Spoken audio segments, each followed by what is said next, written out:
Good afternoon. I'm John Lindahl, and I'd like to welcome you to the Nebraska State Historical Society's Brown Bag Lecture Series, held here at the Nebraska History Museum the third Thursday of every month. A detailed schedule for this series, as well as information about all the Historical Society's programs and the services, can be found on our website at nebraskahistory.org. Before I introduce today's speaker, I want to thank the Nebraska State Historical Society Foundation for funding the filming of these lectures. Their financial support allows us to tape and broadcast these programs on public access television. We have a real treat today. Our speaker is Tina Koeppe, Exhibit Service Coordinator at the Nebraska State Historical Society. While doing research for the exhibit Willa Cather, A Matter of Appearances, which features clothing and textiles, Tina gained a unique perspective on the Nebraska author. Her topic today is researching the Cather clothing collection. Please welcome Tina Koeppe.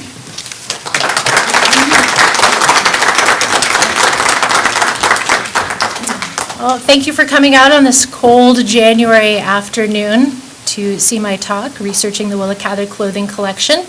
In addition to being the exhibit service coordinator here at the museum, I also curated this exhibit. The exhibit opened in October 2010. It is the first major exhibit of Willa Cather's clothing. It's also the first exhibit that looks at her life through her physical possessions and her clothing. Included are many items that have never been exhibited, including things that were loaned to us from the Willa Cather Foundation and Red Cloud. So my first encounter with Willa Cather's clothing took place in late 2006. I was a graduate student in the Textile History Master's program at UNL, and 3 other graduate students and I accompanied one of our professors to Red Cloud, where we were able to view some of Willa Cather's clothing. And prior to this trip, the impression that I had of Willa Cather was the one you see on the screen here.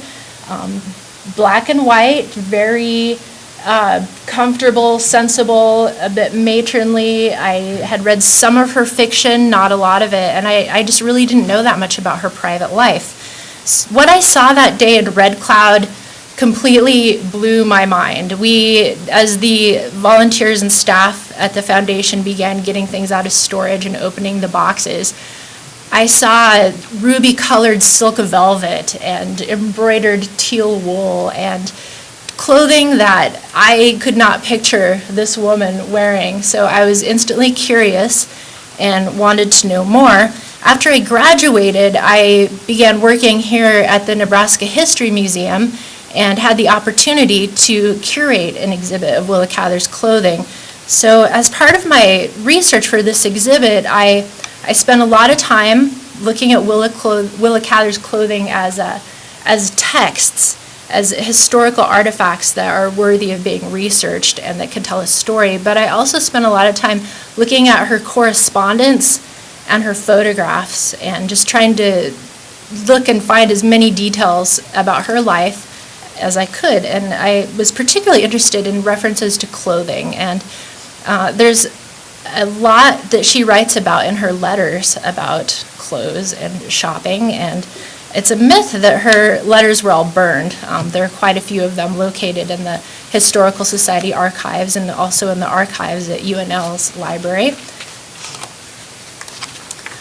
So to really understand Willa Cather, it's important to go back to her childhood in the rural South. The Cather family lived in this beautiful brick estate outside of Winchester, Virginia. Willa was born in 1873. 3 generations of family lived in this home. They were very close-knit. They operated a successful sheep farm operation, and they did quite well for themselves. Life at Willow Shade was comfortable, and it was exciting, and there was always something going on. There was a lot of quilting, a lot of wool processing, preparation of food, and Willa was interested in all of it, and she spent a lot of time listening to stories and exploring the woods outside of her home. And despite the idyllic seeming life in this beautiful setting, there were some problems. The Civil War hit this part of Virginia especially hard. Winchester was a crossroads and a battleground during the Civil War, and it took a long time to recover. The Civil War officially ended in 1865, but there were a lot of people who were still very passionate and upset about things that had taken place. And Willa's grandfather had been a Union sympathizer, and after the war, that really came back to haunt him, as a lot of their neighbors were supporters of the Confederates. After the Cather family barn was burned down under suspicious circumstances, the Cathers started to talk about leaving Virginia, and they were particularly interested in coming to Nebraska. They had heard that there was beautiful farmland to be had, that they could get land, and it would be a new life for them. Another thing that was going on with the Cather families is that several of the young women and children had fallen victim to a tuberculosis epidemic. And the women in the family seemed to be especially susceptible to upper respiratory infections. It didn't help that the family home had a stream that flowed through the basement that was intended to keep food cold, which it worked, but it also meant that the house was always really damp and musty, and everybody always had colds, and just seemed like nobody was completely healthy. So beginning in the mid-1870s, some of the Cather aunts and uncles began moving to Nebraska, and they moved to Webster County, Nebraska, and they start making a go at it farming, and over the years, the rest of the family moves, and Willa and her parents and some other family and neighbors follow in 1883.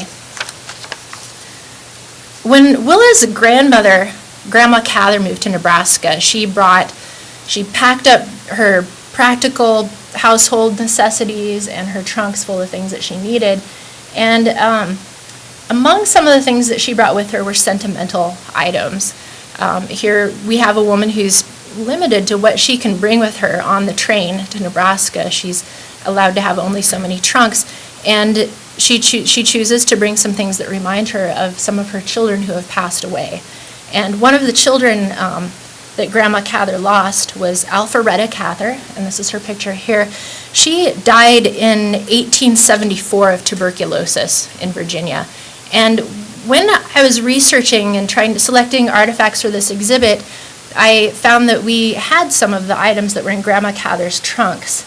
And we had a list of what was in storage in the boxes, and I wanted to look at the items for myself, and I'm glad that I did, because I pulled out of storage a nightgown and a dressing gown, and they're made out of white muslin. One of them has tatted lace on the collar, and set them out on the table to look them over, and a flash of black ink caught my eye, and I looked a bit closer, and I saw the name Alpharetta C. Cather stenciled on the fabric of two of these items. And to me, this was something that I was not aware that we had, and nobody had noticed this or cataloged it, made a note of it before. So this was exciting to me. It helped me understand Grandma Cather a little bit better. These items were brought to Nebraska not to be used as hand-me-downs. They're in excellent condition, but I think she wanted some mementos to remember her daughter with. Understanding a little bit about this culture of loss and mourning helps make some sense of Willa Cather's writing. She doesn't stray away from tragedy or darkness in her writing, whether she's writing about Mr. Shimerda's suicide in Myantonia or Lucy Gayhart's death. She's not afraid of it, and she grew up in a culture where death was common. She did not know her aunt Alpharetta, but she heard people talking about her, and she knew that she had died. Another aunt of Willa's died of tuberculosis. This is Jenny Cather Eyre, and the picture on the left-hand side of the screen, or the right-hand side, is Jenny at age 20. She's a healthy, robust-looking young woman. 5 years later, we see Jenny again, and a lot of us probably have never lost a family member to tuberculosis. And to me, looking at these before and after pictures, it was really shocking to see how wasted away this young woman was.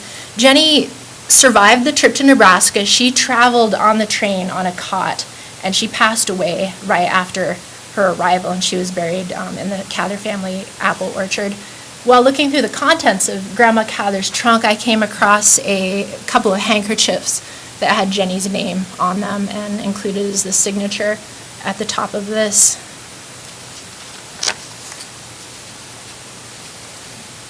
So one of the mysterious items in the exhibit is Willa Cather's baby ring, and the story on this is a little bit, we don't really know the complete background of it. It was mailed to the Willa Cather Foundation in 1990 from an anonymous person who said that it was moved from the Nebraska History Museum at one point and then it arrived back in Red Cloud. And it's believed to be Willa Cather's baby ring. We are not 100% sure. Willa was called Willie by her family members, but there's also a baby cup that's confirmed to be Willa Cather's as a child, and it's is an item that needs research and mystery. One of the most exciting pieces of this collection, to me anyway, is the Hiawatha Dress. And this is a very famous photo of Willa Cather. She's dressed for a recitation of the poem Song of Hiawatha by Henry Wadsworth Longfellow. And she's probably about 7 or 8 years old here, and she would do this dramatic recitation for church groups or social groups. And at the end of the poem, she would get down on her knee and shoot an arrow off to the side of the stage, and it was just very impressive. She was a very precocious and intelligent child, and we had this dress in storage, and this was very exciting to me to be able to go and see this. I do not believe that it had been exhibited previously. The dress was in really good condition, and in the photo, Willa is wearing a sash around her hips.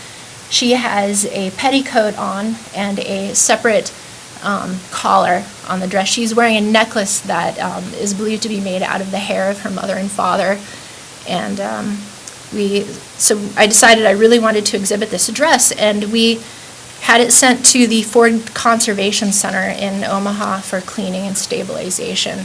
And if we had not done this exhibit, this dress probably wouldn't have received that kind of treatment at any time in the near future. This dress to me illustrates that Willa's parents loved and valued their daughter. This was not a family who had a lot of children to tend the fields. They believed in educating girls in their family, and they recognized that their daughter was unusually bright, and they encouraged that. After the Cather family moved to Nebraska in 1883, they lived outside of the town of Red Cloud and tried to make it as farmers, and that didn't really work out for them, so they moved into the town of Red Cloud, into a small house, and Willa made a lot of friends right away, and she enjoyed writing and performing plays with her friends. And this is one production they put on. It was a parody of Beauty and the Beast, a musical parody. And this picture is from 1888. Willa is 15 years old. She's wearing the top hat and tuxedo in the middle of the group. And one thing that was interesting to me is I actually located the script for this version of Beauty and the Beast, and there's singing, there's dancing, there's lots of references to clothing, bonnets, bustles. It's drinking. It's pretty entertaining. Her friends and her put on this play as a benefit for the victims of the 1888 blizzard. And at an early age, Willa was experimenting with her appearance, and the theater was a place where she felt safe trying on different identities. This is something that she would continue to do for the rest of her life. For most of her teenage years, Willa kept her hair short, and she chose to wear masculine clothing. She had extremely high aspirations for a young teenage girl living in a small town in Nebraska. She wanted to be a surgeon, and she did not know any women who were surgeons. Her role models were men. The town doctors that she accompanied on their house calls, and men that she read about in books. She did not know any women who were scholars or had been to college, and she just identified more with men. She was more comfortable wearing boys' clothing. She was a very active, athletic girl. She had no time for bustles or corsets or complicated hairstyles. We do have photos of Willa wearing men's hats and jackets, but I do not believe that other than theatrical appearances that she wore pants. We think that she did wear skirts, although a little bit shorter than most of the proper young ladies were wearing in Red Cloud. Willa's mother didn't really approve of her oldest daughter's appearance. She would have liked to have a more traditional daughter, a more feminine daughter, but she encouraged Willa nonetheless, and she loved her and supported her. And the Cather family did not have a lot of money. There were a lot of kids in the family, and they lived pretty frugally for a while, and they still scraped together enough money so they could send their daughter to college so she could study to be a surgeon. And another evidence of their love and acceptance of their daughter is that having photos taken of your kids like this, it was not inexpensive, and they allowed her to have her portrait taken and dressed in the clothing and hairstyle of her choice. And people talked about Willa Cather in Red Cloud. There was a lot of gossip about her. There are even still rumors that she was a hermaphrodite, and none of this really seemed to bother her. She had a very high self-confidence, and she continued to wear her hair short and dress in masculine clothing even when she left for college in Lincoln.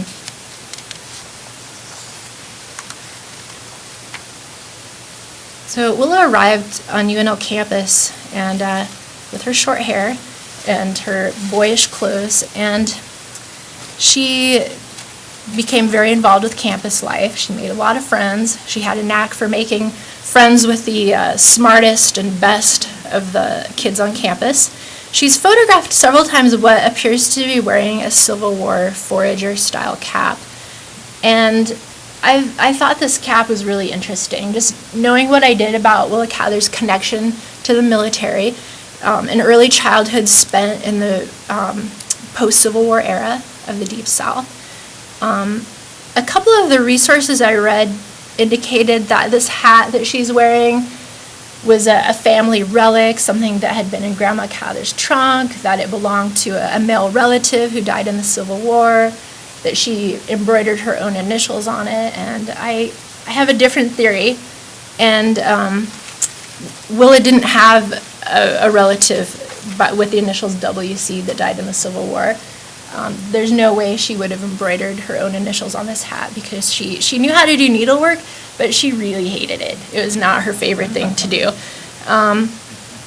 So I was looking through old UNL yearbooks, and I came across photos of a cadet corps, like the ROTC, and the young men in the cadet corps wore hats like the one in the middle picture, and this hat actually belonged to a young man who was in the 1888 cadet squad, and to me it looks a lot like the hat that Will is wearing in these photos. Another thing that was very interesting to me is that UNL had a ladies cadet squad that disbanded 2 years before Willa came to UNL. The leader of the women's cadet squad was Louise Pound, who was Willa's very dear friend. And I would like to think that if the ladies cadet squad had been active when Willa was a student, she would have joined.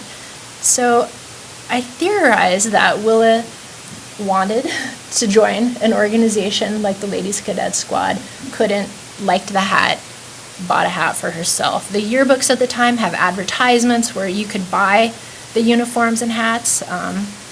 And even Louise Pound in an article, one of the yearbook articles, talks about how, she jokes about how a lot of the women who signed up for the Cadet Corps only did it because they wanted the hat.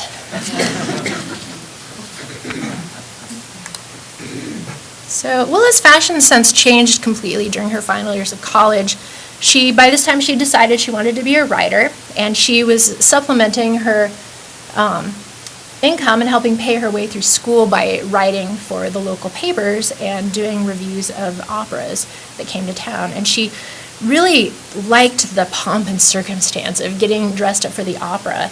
And at the encouragement of one of her friend's mothers, is the mother of Mariel Gear, she grew her hair out long and started to dress more femininely, and just completely the opposite of how she dressed when she first started college. Willa even became so obsessed with the idea of dressing extravagantly to go to the opera that she, in an article in the college newspaper, makes fun of students who dress like slobs to go to the opera, which is just kind of funny to me. And at this point, she also develops a fondness for flamboyant hats. And I wish that we had some of her hats in the collection here at the museum, but we don't. So Willa graduates. She moves to Pittsburgh for a job editing a family magazine called The Home Monthly. It was a good job for a young woman fresh out of college. And it's in Pittsburgh where she meets one of her closest lifelong friends, Isabelle McClung. And Isabelle was a wealthy young socialite. Willa and Isabelle met in the dressing room of an opera singer they were both friends with. The opera singer was Lizzie Hudson Collier. And when Isabelle found out that Willa was living in a tiny, bleak rooming house, she invited her friend to move into her family mansion with her. And Willa took her up on this and was given a sewing room to use as her own writing studio. Isabelle recognized that her friend had an incredible talent for writing and really wanted to encourage her and have her do what she could to help her really make it to the top. And one of the things that she, in addition to being Willa's companion and friend, Isabelle also acted as a stylist for Willa, and she helped Willa to select clothes that were flattering. She took Willa shopping. She taught her about fabric and textiles, and just really helped Willa look the part of the young lady writer. Willa and Isabelle traveled together to Europe for the first time together in 1902. Willa was 28 years old, and she and Isabelle met up with some of their other female friends who were traveling or studying in Europe, and they spent a lot of time visiting museums and historic sites, and they also spent a lot of time shopping. And Willa writes home to her mother about all the things that they've bought, the prices of things. She buys gifts for her friends and for the women in her family. And Willa also wrote about her travel experiences for the Lincoln newspaper, and some of these columns have been published in the book Willa Cather in Europe. And if you read through this book and you keep an eye out for mentions of clothing, you'll see that she does write about it a lot, but she usually is writing about what the lower class women are wearing, and she's kind of mean-spirited about it. Like, she describes a German girl as looking like a pig and not smelling very good, and she describes a shop girl in London as sloppy, wearing cheap jewelry and having messy hair.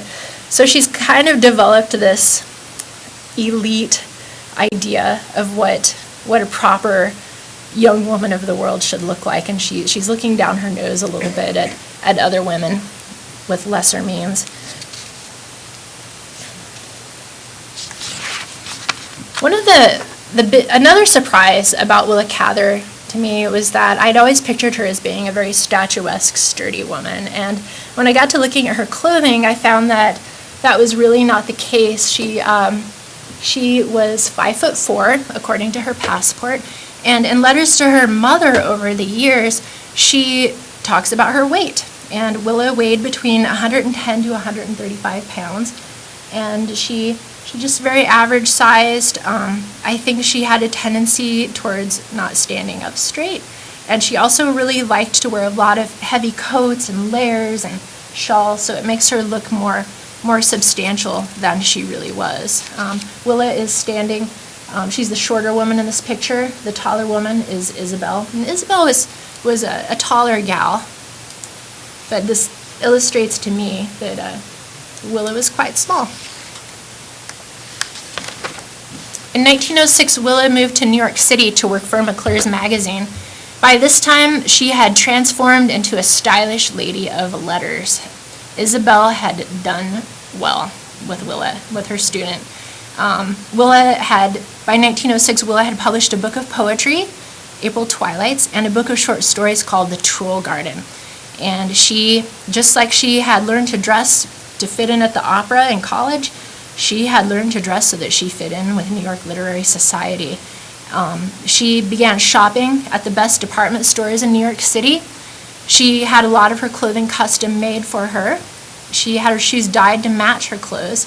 She also had hats custom made for her at Bergdorf Goodman's. The girl from the small town on the prairie was getting noticed, and she was being taken seriously in New York, and her writing career was getting ready to take off. By the 1920s, Willa had become the most famous female writer in the United States. She won the Pulitzer Prize for her novel, One of Ours, in 1923. To celebrate the Nebraska author, the Omaha Library Society raised funds to have a painting of Willa made. Willa was asked to select the painter herself, and she chose Willa and Bakst, one of the most important costume and set designers in the world at the time, and he was the designer for the Russian ballet.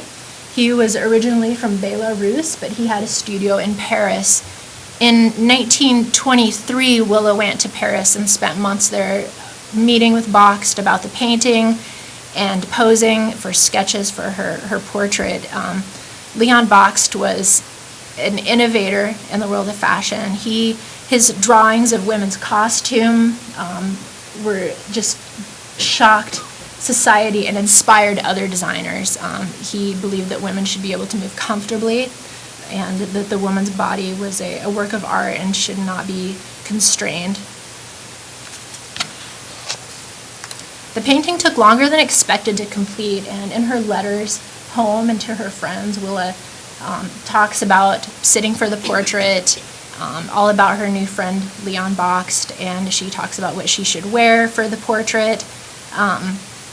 When the painting is done, a lot of people were really critical of it, and they thought that she looked dark and lifeless and stiff, and just they weren't fans of it. And one thing that is important to remember about this painting is that in the 1920s, Willa had a lot going on in her life, and you can really see that in the painting here. She was having some health problems. She was having a problem with a neuritis in her right shoulder, and it made it painful for her to write. Her friend Isabelle had gotten married to a man that Willa did not like, and she was dealing with just spiritual issues with her family, and you can see that in this photo. It's a woman who's she turns 50 in 1923. And she's going through a lot of turmoil, and Willa and Bakst captured that. It's not a glamour painting, but it's honest. Willa still found time to travel to Europe and across the United States to visit her friends and family. One of her nieces once described the trunks that Aunt Willa traveled with, and in which she packed beautiful clothes for going out at night. In 2004, James and Angela Southwick donated one of these steamer trunks full of clothing to the Cather Foundation. James Southwick is the son of Willa Cather's niece, Helen Cather Southwick. Willa was extremely close to her nieces and not only enjoyed buying them clothes, but she regularly gifted them with luxurious hand-me-downs. The trunk, carefully stenciled with Miss Cather and decorated with labels from travels around the world, contained the most luxurious clothing in the exhibit. Brilliant teal and ruby-colored silk velvet, tags from French couture houses, luxurious furs. You see the items like this, and it it's just indescribable. They're just so beautiful.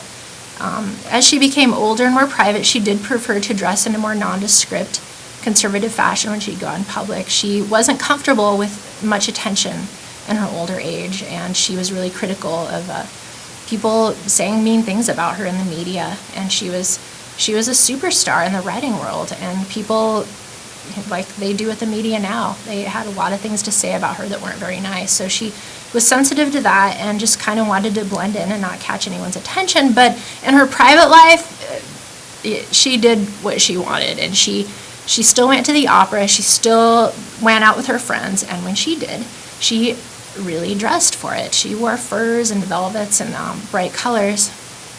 The Cather Foundation graciously agreed to loan us the clothing in this trunk for our year-long exhibit. So I'm just going to talk about some of the items that were in the trunk. This blue velvet cloak is really unusual. It's a cocoon-style cloak. Willa loved this color, this bluish-green sort of color. I believe that she purchased this in 1923 when she was in Paris, having her portrait painted. The glass buttons on the coat are Egyptian-inspired. They're large blue glass buttons that are painted with gold. And she would have been at the height of fashion purchasing this to wear around Europe. The coat also has a designer label in it from a fashion designer called Jane. And I did a little sleuthing and I couldn't find out too much about Jane. I did find her name in a directory in a French fashion magazine, and it seems that Jane was in business from about 1920 to 1925, and she was located right on the Rue de Paris, and in a neighborhood with many of the hottest couture designers, the biggest names in the French fashion industry. So the clues from this helped me to date the code, and also to picture Willa Cather having made some money where she could spoil herself and go shopping at very high-end shops in Paris. This blue beaded dress is another treasure from the steamer trunk. It is made of blue silk velvet and is elaborately hand-beaded. In 1925, the novel The Professor's House was published. Willa received $10,000 for the serial rights, and the book sold very well.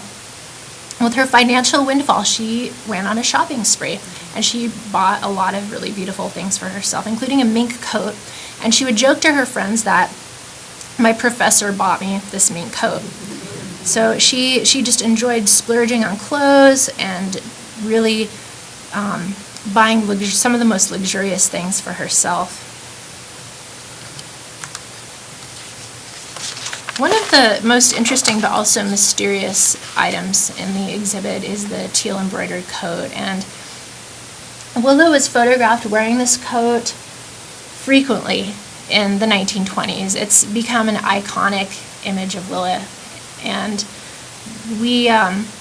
I saw this coat, and it's beautiful. It has folkloric embroidery. The cotton and wool embroidered stitches they're couched onto the wool. The color of teal blue is just outstanding. And another staff member at the museum suggested that I get in touch with the director of historical interpretation at the Grand Island Stir Museum, and I did, and the director of historical interpretation had been asked to make a pattern or a copy of the coat, and so she went and measured it and started looking at it and came to the conclusion that the coat on the right is not the same coat in the pictures. And I had a long correspondence with her, and we talked about some of the evidence as to why. So I'll show you some of the things we found out that helped us authenticate this coat as not being the real deal.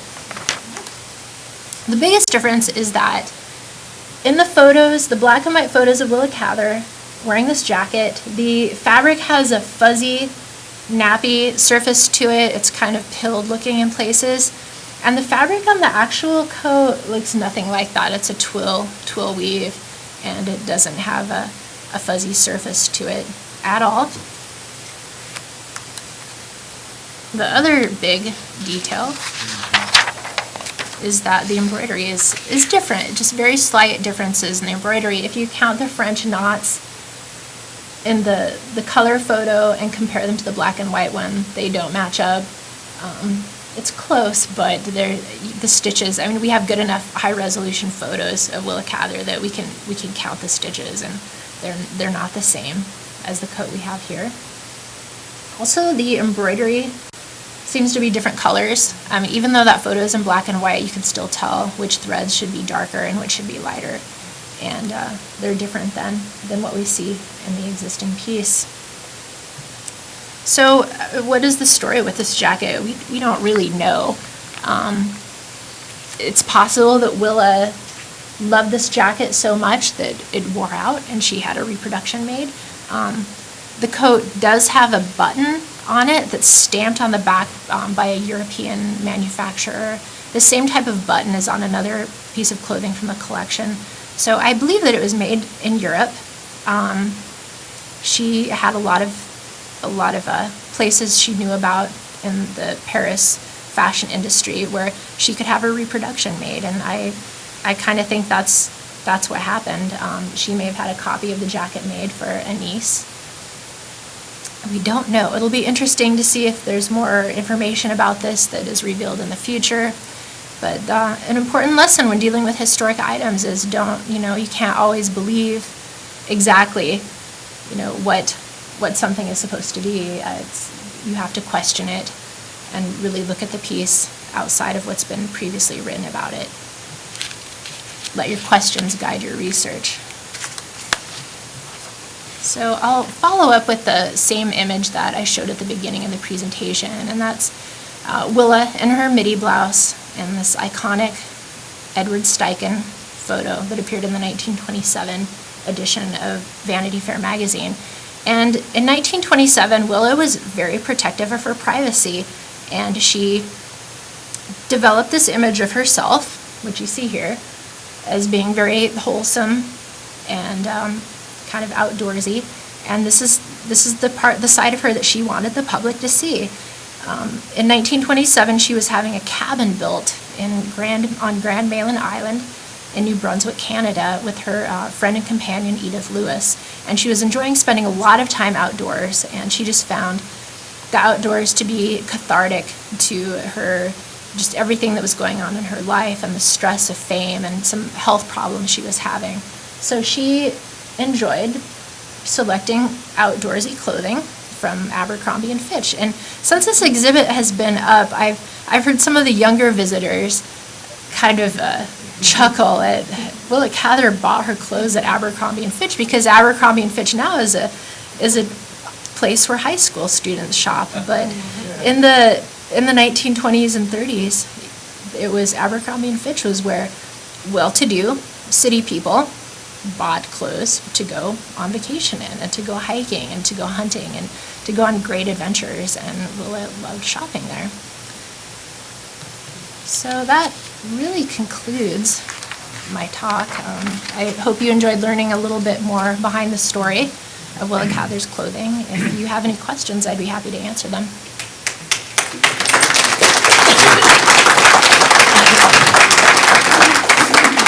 How did she keep her clothing clean? Was dry cleaning invented at that time? Well, she did have some housekeepers who probably helped her with that, and who might have done some of her household work for her. I don't think that dry cleaning was really popular or available until the 1940s or 50s, so I think she was just very careful most of the time. Perhaps I missed it. Where is the painting? Oh, the painting, it's normally on exhibit in Omaha, and we borrowed it for the exhibit, so you can view it up on the third floor. All right, thank you very much.